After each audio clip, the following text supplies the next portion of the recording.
his bed. That male was the defendant, Joseph D'Angelo. D'Angelo was holding a flashlight in his left hand and pointing a revolver at John Doe number 9, which was held in his right. The defendant then said, quote, "I just want food and money, that's all. I'll kill you if you don't do what I say." Jane Doe number 10 woke up at this point, and the defendant told her husband to turn over and put his hands behind his back. He then threw several shoestrings at Jane Doe and told her to tie up her husband. She wasn't moving fast enough for his liking, so the defendant took over and finished the job. The defendant then went into their closet and retrieved more shoestrings from the shoes that he found. He then used those shoestrings to tie up Jane Doe's hands and her feet while pointing a knife at her throat and saying, quote, "I'll kill you if you don't do everything I say." He then told Jane Doe and her husband to remain lying face down and stated, quote, "If you see me, I'll have to kill you." The defendant then began going through dresser drawers, jewelry boxes, and their respective wallet and purse. He continued to rummage through the house for another half hour, returning to the bedroom. He had taken dishes from the kitchen and placed those dishes on top of both of their backs as they lie face down in the bed. He left the room again and continued to rummage through the house. He returned back to the bedroom and cut the shoestring around Jane Doe number 10's feet. He told her to stand up and said, quote, "Don't you look at me or I'll cut your fucking head off." He then had her walk in front of him while holding the knife at the left side of her throat, and continued to threaten her that if she did not do what he said, that he would kill her and everyone in the house, which included their baby boy who was asleep in another room. He then walked her to the family room where he blindfolded her and told her to lie face down. He returned to the bedroom to place more dishes on her husband's body and told him, quote, "If these dishes fall, I'll kill everyone in the house." The defendant unlawfully kidnapped and forced Jane Doe at knife point out of her bedroom and into the family room with the intent to commit robbery within the meaning of Penal Code Section 209 and used a knife to do so. With her arms still tied behind her back and her husband still bound by his hands and his feet, lying face down in their bedroom with dishes stacked on top of his body, the defendant's decision to move her was more than merely incidental, as it substantially increased the risk of harm to her above and beyond the crime of robbery itself. This movement fundamentally changed her environment and moved her out of the sight of her husband and into a completely different part of the house, and increased the possibility of further crimes being committed against her. Once in the family room, the defendant told the victim, and again, pardon my language, Your Honor, I'm reading direct quotes, quote, "If you don't give me a good fuck, I'll kill everyone," end quote. He then cut her nightgown in several places with a knife and proceeded to rape her, penetrating her vagina and her anus with his penis. He then forced her to orally copulate him by threatening to cut her baby boy's ear off and bringing it to her if she resisted. The defendant then continued to rummage through the house, continued to check on John Doe. He's been threatening that he would kill everyone in the house if he moved. He continued to tell both Jane Doe and her husband that he wanted gold and silver. He continued rummaging through the house for some time until he finally left and never returned.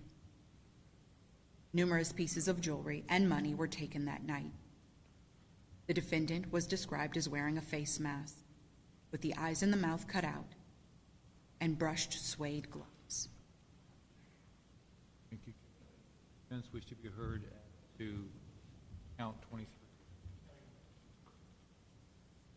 Mr. D'Angelo, regarding count 23 and the charge of offense of kidnapping with intent to commit robbery of Jane Doe 10, having occurred on November 7th, 1978 in the county of Contra Costa, a violation of Penal Code Section 209. How do you plead? Guilty. There's also an allegation that you personally used a firearm in the course of that robbery, a violation of Penal Code Section 12022.5 of the Penal Code. Do you admit or deny that enhancement? I admit.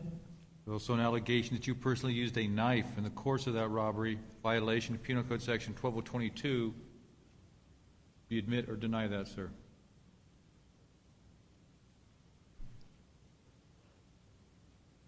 I admit.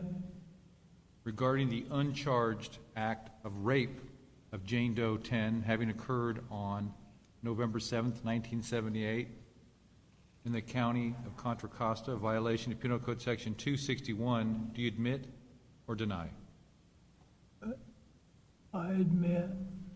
Regarding the uncharged offense of robbery of Jane Doe 10 and John Doe 9 having occurred on November 7th, 1978 in the county of Contra Costa, a violation of Penal Code Section 211, do you admit or deny?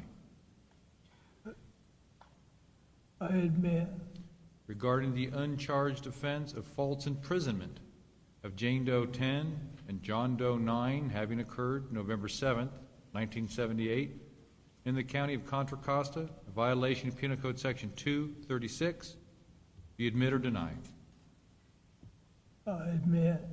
Regarding the uncharged act of making a criminal threat to Jane Doe 10 and John Doe 9 having occurred November 7th, 1978 in the county of Contra Costa, a violation of Penal Code Section 422. Do you admit or deny, sir? I admit. Counsel?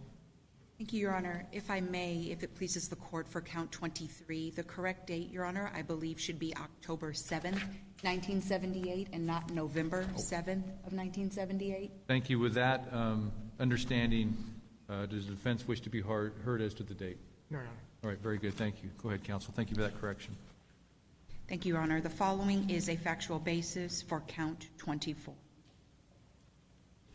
On or about October 13th of 1978, in the city of Concord, in the county of Contra Costa, at approximately 4:30 a.m., Jane Doe number 11 and her roommate and significant other, John Doe number 10, were awoken by their room door being swung open and a flashlight illuminating their room.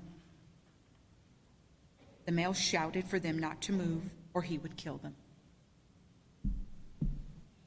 The male, Joseph D'Angelo, then directed John Doe number 10 to lie face down and threw shoestrings at Jane Doe 11, directing her to tie him up. She complied. He then told her to lie face down, and he tied her hands and legs, and John Doe number 10's legs as well.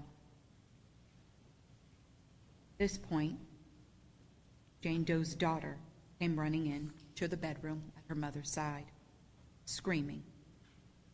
The defendant directed Jane Doe to shut her daughter up or he would kill them all. The defendant subsequently put the daughter in a bathroom, pushing a dresser in front of the door to prevent her from escaping. After approximately 30 minutes of listening to the defendant rummage through their home, where he intermediately checked on the bindings of both victims and ordered them to stay where they were, the defendant returned to the bedroom, dragging Jane Doe 11 from the bedroom down their hallway to the family room. The defendant unlawfully kidnapped and carried the victim down the hall and away from her bedroom with the intent to commit robbery within the meaning of Penal Code Section 209 and used a gun to do so. With the victim still bound at the hands and feet, her significant other still bound by his hands and feet in their bedroom, the defendant's decision to move her was more than merely incidental as it substantially increased the risk of harm to her, above and beyond the crime of robbery itself. This movement fundamentally changed her environment and moved her out of the sight of her roommate and significant other into a completely different part of the house, and increased the possibility of further crimes being committed against her. Once in the family room, the defendant covered Jane Doe's face with towels. He unbound her legs, and he raped her, unlawfully penetrating her vagina with his penis. At some point during this time, he returned to the bedroom and put what felt like the barrel of a gun to the back of John Doe number 10's neck and said, quote, "All we want is food and money, and then we'll get the hell out of here." He then covered John Doe's head with an Afghan and threatened to put, quote, "this knife in his back if he moved." The defendant left and returned to the room a number of times over the next 45 minutes. The defendant eventually left the residence through a garage door. He was described as wearing a dark face mask and brown leather gloves. Jane Doe number 11 noticed that $8 had been taken from her purse that was in the kitchen, a Sears radio clock, and 2 cartons of cigarettes, both of which were in the kitchen as well. After further inventory of the home, it was discovered that the defendant had taken 3 bottles of Budweiser from the refrigerator and a wooden bowl from their cupboard. Thank you. Does defense counsel wish to be heard as the factual basis? No, Your Honor. All right. Regarding count 24, the charge of offensive kidnapping with intent to commit robbery of Jane Doe 11 having occurred on October 13th, 1978 in the county of Contra Costa, violation of Penal Code Section 209. How do you plead, sir? Guilty. There's also an allegation that you personally used a firearm in the course of that robbery, violation of Penal Code Section 12022.5. Do you admit or deny that allegation?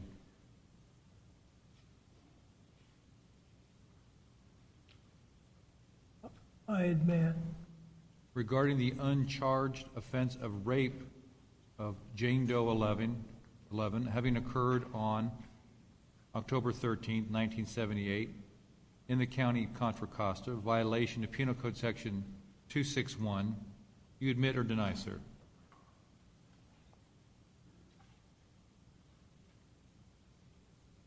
I admit. Regarding the uncharged offense of robbery of Jane Doe 11 and John Doe 10 having occurred October 13th, 1978 in the county of Contra Costa, violation of Penal Code Section 211, you admit or deny?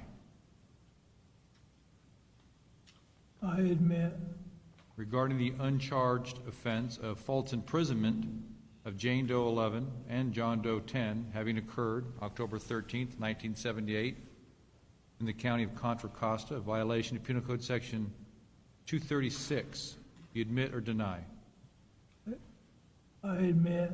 And regarding the uncharged offense of making a criminal threat, Jane Doe 10 and John Doe 9 having occurred October 13th, 1978 in the, strike that, Jane Doe 11 and John Doe 10 having occurred on October 13th in Contra Costa County, a violation of Penal Code Section 422, do you admit or deny? I admit. Thank you, counsel. Thank you, Your Honor. The following is a factual basis for count 25. On or about October 28th of 1978, Jane Doe number 12 and her husband, John Doe number 11, were in their bedroom asleep when she was awoken by the defendant, standing in her bedroom shining a small pin-like flashlight in her face. He instructed her not to say a thing or he would kill her. He then instructed her to wake up her husband. She did as she was told and was given 2 pieces of rope from the defendant to tie her husband's hand behind his back. Joseph D'Angelo then tied her husband's feet, her hands behind her back and then tied her feet together as well. They were both left face down on the bed. The defendant then asked both of them several times where the money was. Jane Doe number 12 told him that she had about $50 in her purse and directed him to some coins in a closet. The defendant responded several times that he would need more than that. The defendant then went through the house for about 15 minutes and repeatedly told them not to move or he would kill them. The defendant then went to the bedroom and cut Jane Doe 12's legs free and whispered to her, quote, "Get out of bed. I want you away from him so you can't untie him." She managed to get out of the bed, and the defendant pushed her down the hall. They got to the kitchen, where he pushed her onto the floor, and she lay on her stomach. Joseph DeAngelo unlawfully kidnapped and carried the victim away with the intent to commit robbery within the meaning of Penal Code Section 209, with the victim still bound at the hands and her husband still bound by his hands and feet in their bedroom. Joseph DeAngelo's decision to move her was more than merely incidental, as it substantially increased the risk of harm to her above and beyond the crime of robbery itself. This movement fundamentally changed her environment and moved her out of the sight of her husband into a completely different part of the house, increasing the possibility of further crimes being committed against her. The defendant continued to wander through the house and asked Jane Doe where the money was. He then tied her feet back together at some point. He ultimately returned to the kitchen and blindfolded her with a towel, and then turned the light on above the stove where she was lying on the floor in the kitchen. He left again to wander through the house. The victim's husband noticed that the defendant had returned to the bedroom at some point and put what felt like a gun to the back of his head and told him if he moved, he would kill him. The defendant then returned to the kitchen and pushed what felt like the blade of a knife against Jane Doe's throat and threatened that if she made a move, he would kill her. He subsequently forced her to orally copulate him, threatening to kill her if she refused.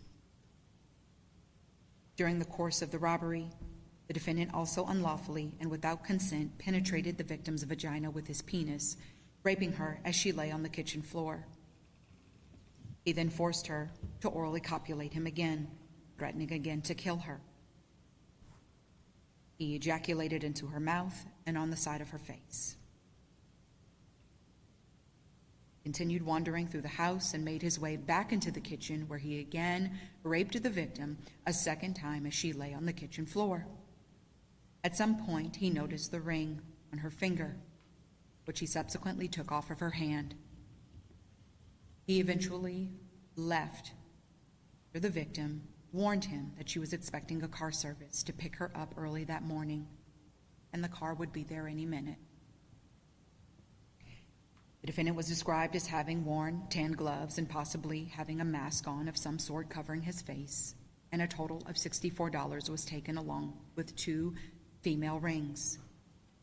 A sexual assault evidence kit was collected from the victim. A vaginal sample was analyzed for DNA. The DNA profile from the sperm fraction of the vaginal swab generated a single male donor, consistent with the single male donor from charged count 26, Jane Doe number 13, and from uncharged count 70, Jane Doe number 47, both of which are Contra Costa cases, in addition to the Orange County, Ventura, and Santa Barbara cases as well. In May of 2018, the California Department of Justice notified Contra Costa Sheriff's Department Crime Laboratory of a DNA match to defendant Joseph DeAngelo. Thank you, counsel. Defense counsel wish to be heard of the factual basis on count 25? No, Your Honor. Thank you. Regarding count 25, the charge of offense of kidnapping with intent to commit robbery of Jane Doe 12, having occurred on October 28, 1978, in the county of Contra Costa, violation of Penal Code Section 209, how do you plead? guilty, There's also an allegation that you personally used a firearm in the course of that robbery, a violation of Penal Code Section 12022.5. Do you admit or deny that, sir? I admit, There's also an allegation that you personally used a knife in the course of that robbery in violation of Penal Code Section 12022. Do you admit or deny? I admit, Regarding the uncharged offense of rape of Jane Doe 12, having occurred on October 28, 1978, in the county of Contra Costa, a violation of Penal Code Section 261. Do you admit or deny? I admit, Regarding the uncharged offense of robbery of Jane Doe 12 and John Doe 11, having occurred October 28, 1978, in the county of Contra Costa, a violation of Penal Code Section 211. Do you admit or deny? I admit, Regarding the uncharged offense of false imprisonment of Jane Doe 12 and John Doe 11, having occurred on October 28, 1978, in the county of Contra Costa, a violation of Penal Code Section 236. Do you admit or deny?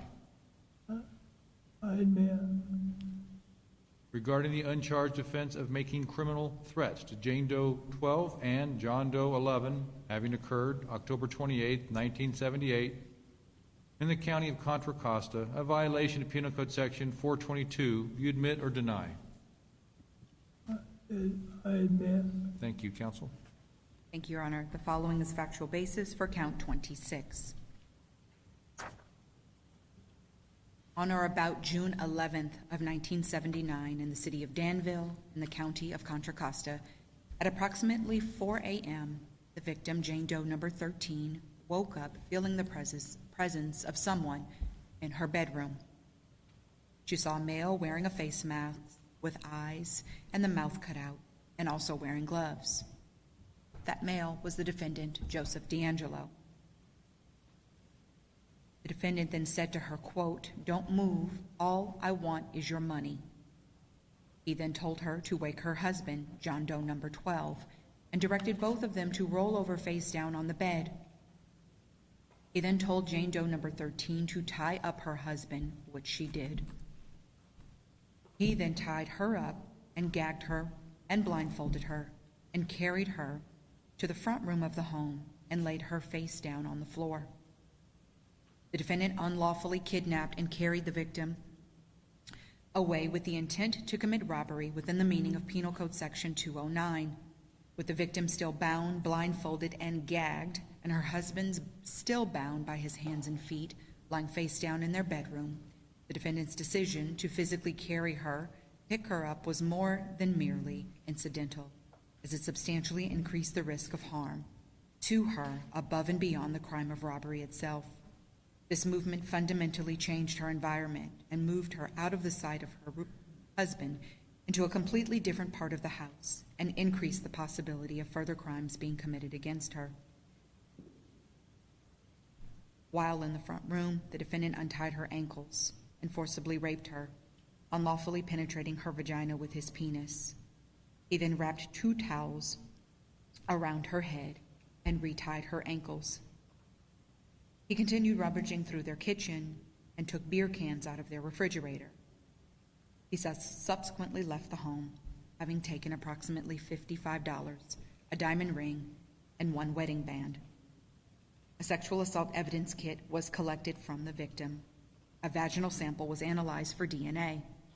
The DNA profile from the sperm fraction of the vaginal swab generated a single male donor, consistent with the single male donor from charged count 25, Jane Doe number 12, and from uncharged count 70, Jane Doe number 47, both of which are Contra Costa cases, in addition to the Orange County, Ventura, and Santa Barbara cases. In May of 2018, the California Department of Justice notified Contra Costa Sheriff's Department Crime Laboratory of a DNA match to the defendant, Joseph D'Angelo. Thank you, counsel. Defense counsel wish to be heard as the factual basis on count 26. No, Your Honor. Thank you, Mr. D'Angelo. Regarding count 26 and the charge of offense of kidnapping with intent to commit robbery of Jane Doe 13, having occurred on June 11th, 1979, in the county of Contra Costa, a violation of Penal Code Section 209. How do you plead, sir? Guilty. There's also an allegation that you personally used a firearm in the course of that robbery, violation of Penal Code Section 12022.5 of the Penal Code. You admit or deny that? I admit. Regarding the uncharged offense of rape of Jane Doe 13, having occurred on June 11th, 1979, in the county of Contra Costa, a violation of Penal Code Section 261. Do you admit or deny? I admit. Regarding the uncharged offense of robbery of Jane Doe 13 and John Doe 12, having occurred June 11th, 1979, in the county of Contra Costa, a violation of Penal Code Section 211. Do you admit or deny?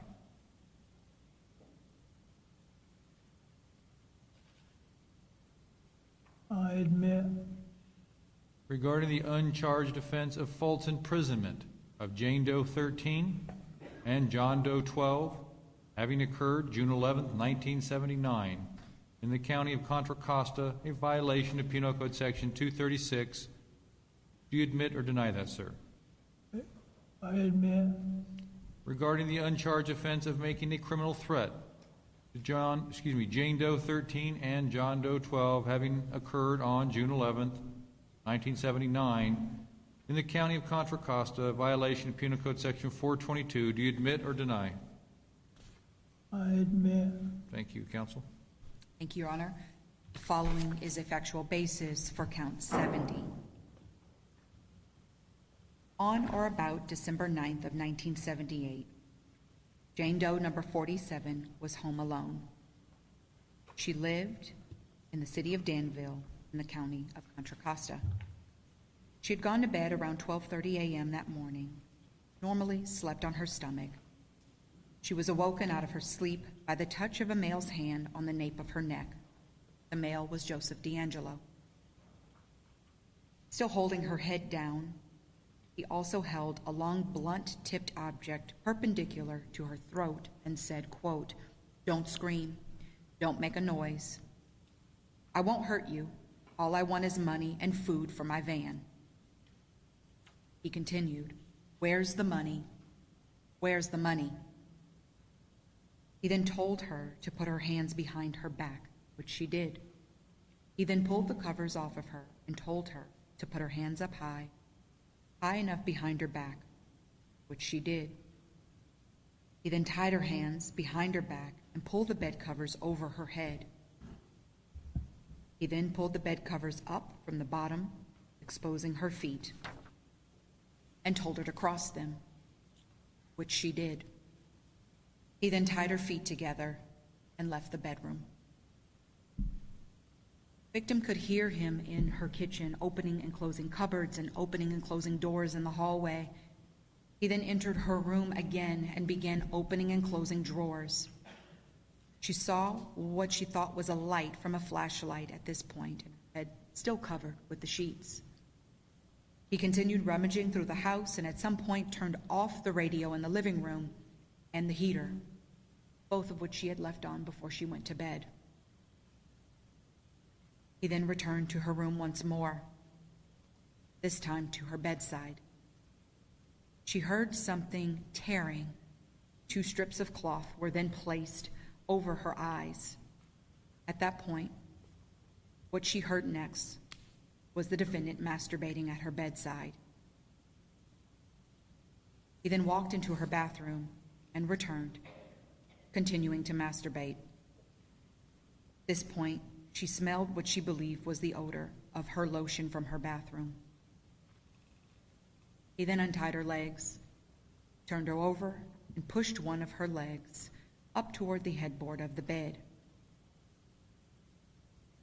He pulled her shirt up, and using her name, quote, said, "Do you like to fuck?" To which she said no. She also remembered him asking again, "Where's the money? Where's the money?" The latter of which she responded. There was money in her purse, which was in the kitchen. He continued on at her bedside, quote, "Do you like to raise dicks?" To which she replied, "No." In return, he said, quote, "Then how come you always raise mine every time I see you?" The victim didn't respond. He then raised her shirt up and fondled her breasts. He went down toward the edge of the bed, raised her legs so that both knees were bent. He then penetrated her vagina without her consent with his penis, moving his penis from her vagina to her rectum and back and forth again. He then retied her feet, covered her again with the bedding, and left the room.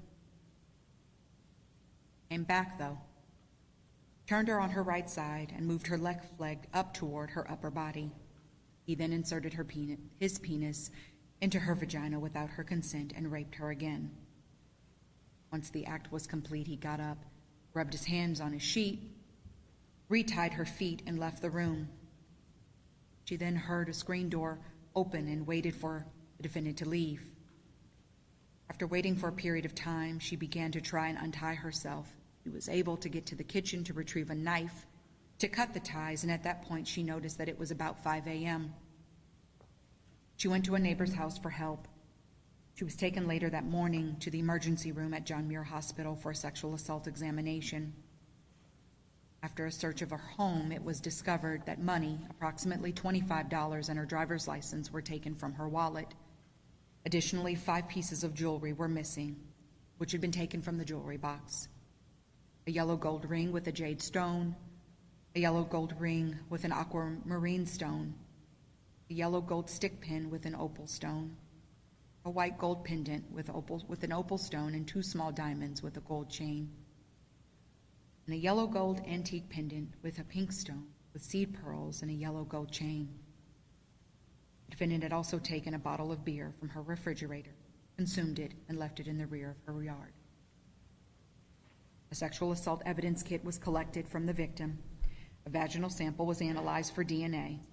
The DNA profile from the sperm fraction of the vaginal swab generated a single male donor, consistent with the single male donor from charge count 25, Jane Doe number 12, and charge count number 26, Jane Doe number 13, both of which are Contra Costa cases, in addition to the Orange County, Ventura, and Santa Barbara cases.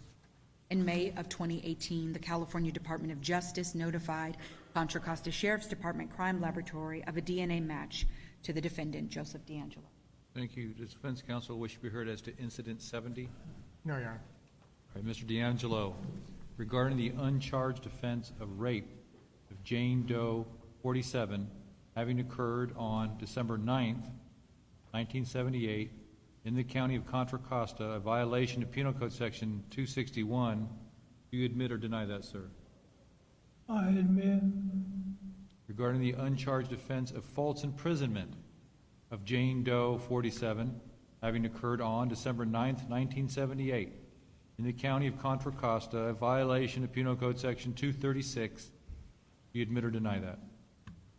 I admit.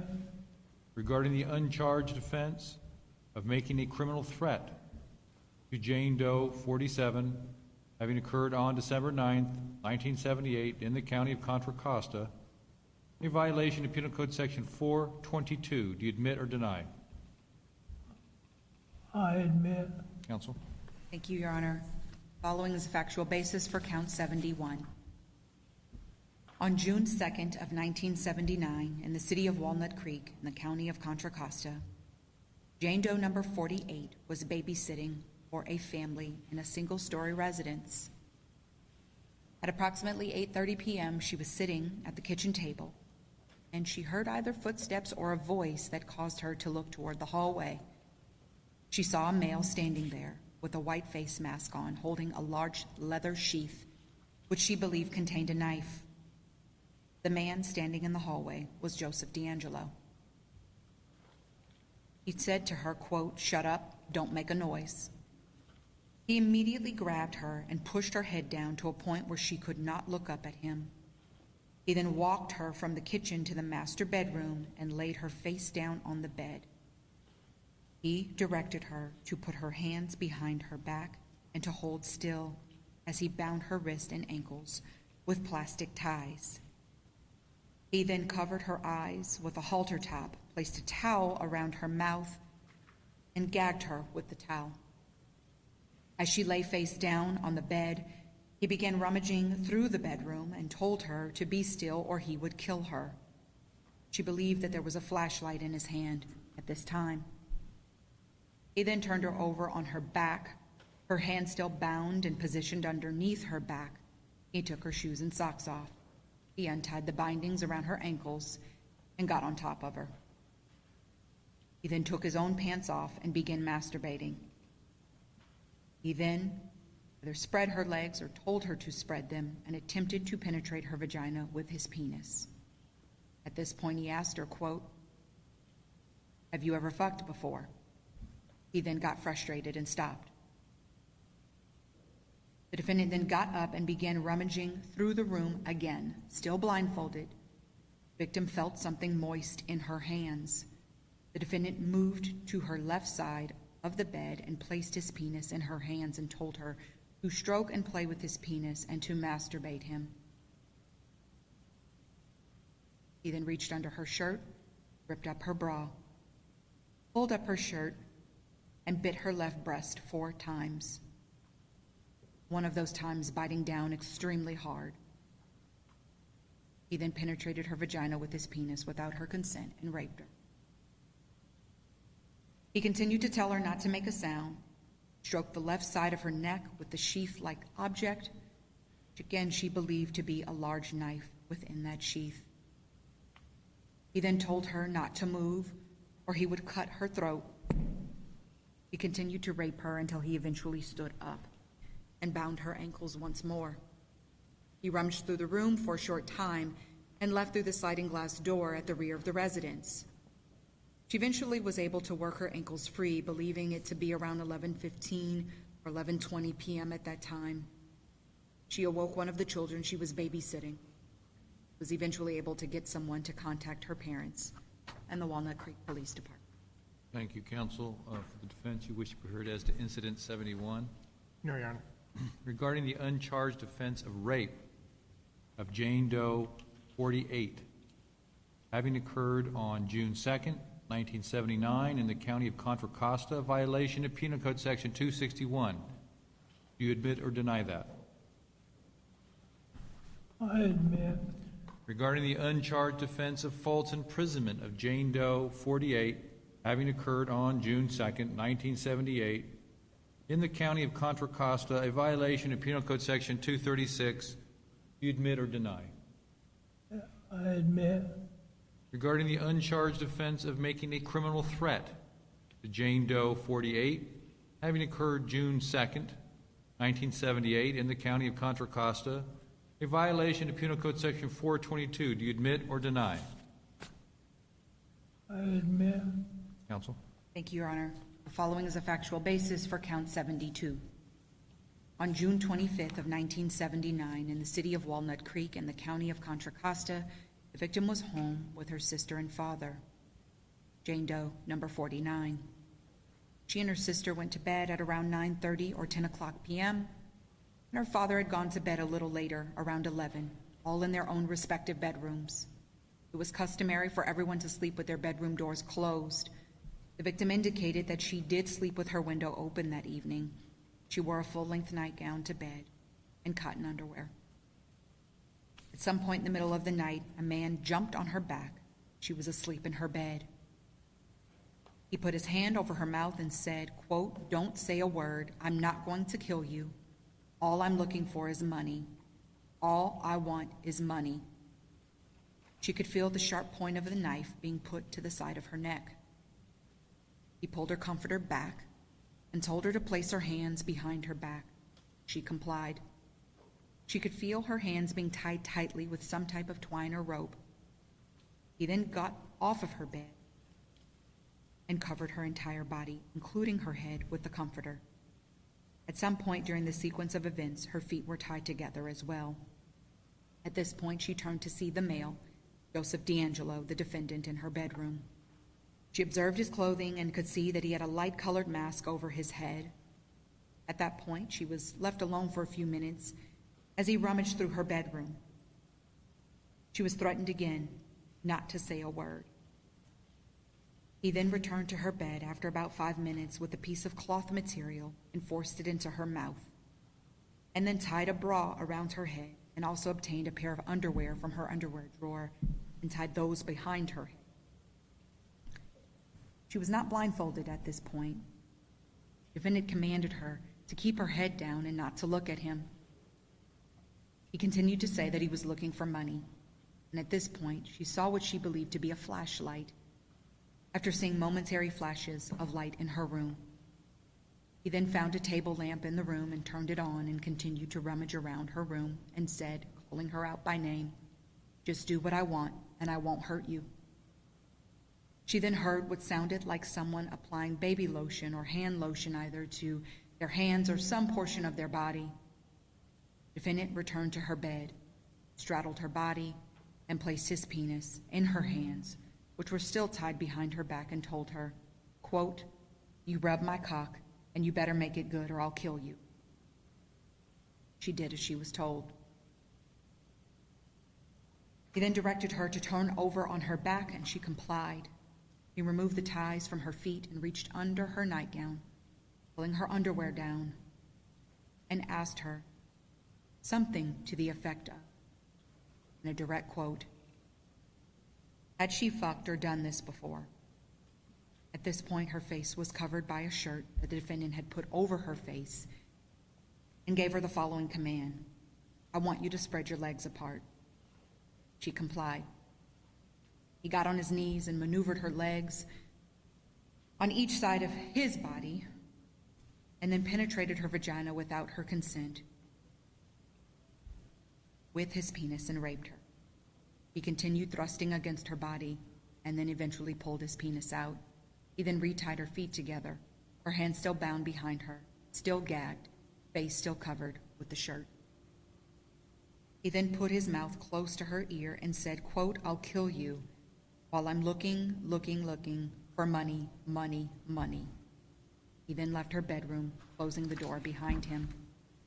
She waited for about 15 minutes until she believed the defendant was gone and went to her father's room screaming on the way there, "I was raped."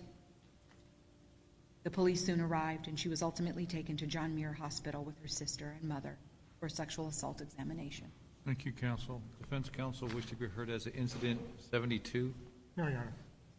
Mr. D'Angelo, regarding the uncharged offense of rape of Jane Doe, 49, having occurred on June 25th, 1979 in the county of Contra Costa, violation of Penal Code Section 261, do you admit or deny? I admit. Regarding the uncharged offense of false imprisonment of Jane Doe, 49, having occurred on June 25th, 1979 in the county of Contra Costa, a violation of Penal Code Section 236, do you admit or deny? I admit. And regarding the uncharged offense of making a criminal threat to Jane Doe, 49, having occurred on June 25th, 1979 in the county of Contra Costa, a violation of Penal Code Section 422, do you admit or deny? I admit. Court finds that Mr. D'Angelo has made a knowing, voluntary, and intelligent waiver of his rights to a jury trial, a confrontation, and against self-incrimination. Court further finds a plea was made voluntarily and with the understanding of the nature of the charges pending as well as the consequences of this plea. Court does find a factual basis for the plea and the admissions. Do the people accept the plea and the conditions stated on the record? Yes, Your Honor.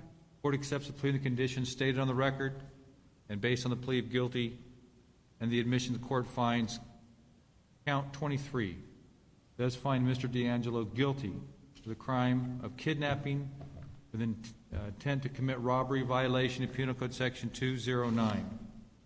Court further finds that Mr. D'Angelo did personally use a firearm in the course of that kidnapping to commit robbery, a violation of Penal Code Section 12022.5. Find that to be true based on his admission. Court further finds that there was a personal use of a knife, violation of Penal Code Section 12022 based on his admission. Count 24. Court finds that Mr. D'Angelo is guilty. Count 24, violation of Penal Code Section 209, kidnapping with intent to commit robbery. Court further finds violation of Penal Code Section 12022.5, a personal use of firearm. 1 second, please.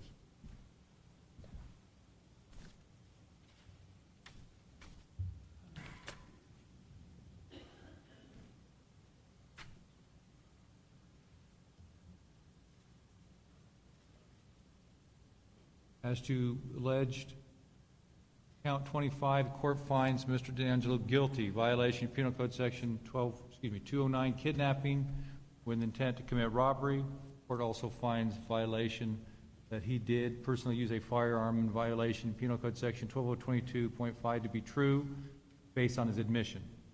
The court further finds a personal use of a knife, violation of Penal Code Section 12022, find that to be true based on his admission. Count 26, court finds Mr. D'Angelo guilty, violation Penal Code Section 209, kidnapping with intent to commit robbery, also finds that Mr. D'Angelo did use a firearm or personal use of a firearm in violation of Penal Code Section 1222.5, find that to be true based on his admission. The people waive referral of this matter to Probation Department for a formal report pursuant to Penal Code Section 1203, Paren B, Paren 4, and in its place request a 1203C report. We do, Your Honor. Did the defense likewise waive? Yes, Your Honor. Anything else from either counsel? No, Your Honor. All right, thank you. We're going to take our lunch recess, and we'll proceed with Orange County when we come back. Thank you. In recess.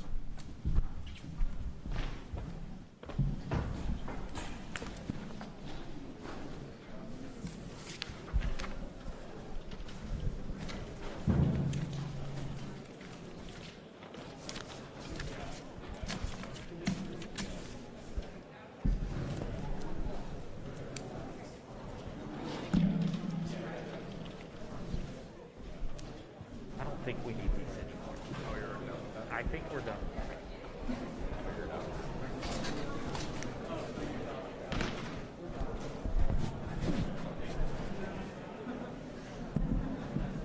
All right, everybody, the courtroom is closed right now for lunch.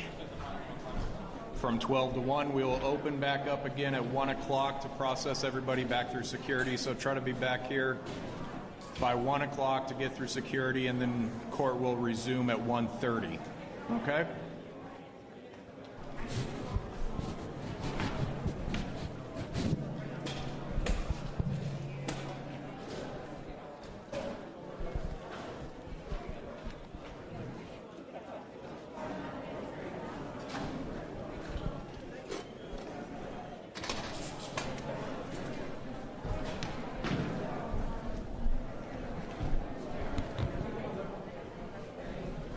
The closure of the courtroom also goes for the media as well. If you're with the media, just exit through the way you came in, and you'll be processed back through at 1 o'clock.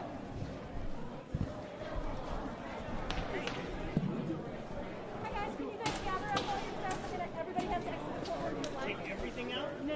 Whatever you need for Oh, okay. outside, yeah. Okay. A quick interview with Debbie for World News. Are you feeding this live, by the way? So I'm feeding this live. Great. And just we stab boom a mic in. Yeah.